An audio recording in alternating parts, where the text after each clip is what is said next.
Hello, my name is Marshall Woodmansee. I'm a candidate for San Jose City Council District 6, election March 3rd, 2020.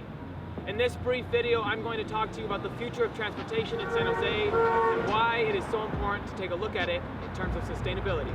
Climate change is the largest threat to humanity we've ever faced.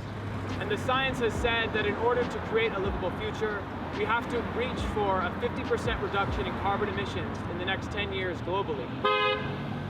While that might sound like an ominous task, the first step is by taking local action to create sustainability in every sector of our lives. Let's start with transportation. Transportation accounts for a massive amount of carbon emissions in San Jose, with over 60% of our carbon emissions coming from how we get around. This means that by helping people ditch their cars for alternate forms of transit, like biking, walking, or taking buses and trains, we can have a major impact on San Jose's carbon emissions and a fight for a livable future. So you might ask yourself, if alternate forms of transit are so great for both our health, our world, and our community, why don't more people use them? Well, the answer lies in safety, convenience, and our culture. Trying to get around in San Jose isn't that safe. In 2019, we saw a record number of pedestrian fatalities with 29 in 1 year alone.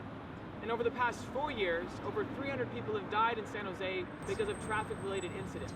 Using mass transit is also not that safe.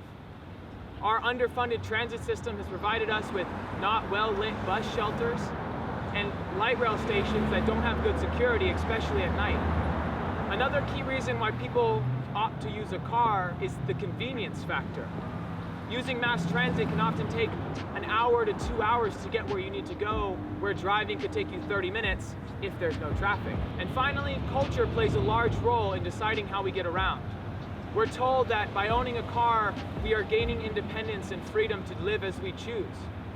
And maybe you might also feel weird for biking and walking when none of your friends do. Well, whatever the reason may be, it's obvious that people drive a lot. In fact, Californians drive over 11,000 miles per year on average. So what do? The first step to changing our transit infrastructure is providing more funding for alternate forms of transit.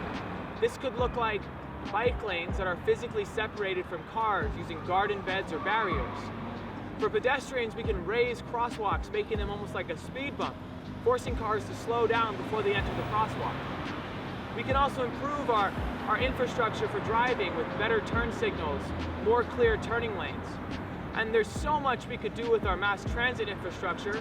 For example, electrifying our bus fleet and ensuring that it reaches every corner of our city. All these ideas I'm presenting to you today are being implemented across our nation as the call for a car-independent transportation lifestyle is being heard.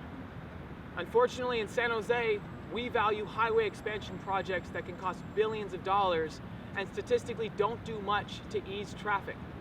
Traffic is like a gas and expands to the room you give it. That's why we need to divert funding away from these costly highway expansion projects and towards the projects that I'm presenting to you today that encourage walking, biking, mass transit use. There are some major decisions being made today around the future of transportation in San Jose. These decisions will have a lasting impact on the health and sustainability of our future and require immediate action to ensure that the right path of transportation is being taken. Let's build a future in transportation where both old and young and alike can safely walk where they need to go and bike to the places that they enjoy being. Let's ensure that working professionals can commute by bus and train to their destinations in a way that is quicker than driving a car, in a way that is cheaper than driving a car, and in a way that is safer than driving a car.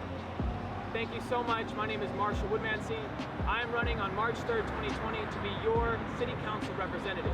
If you support this message and want to find out more about how you can help and contribute to my campaign, please go to my website, marshallwoodmansee.com. Thank you so much and have a great day.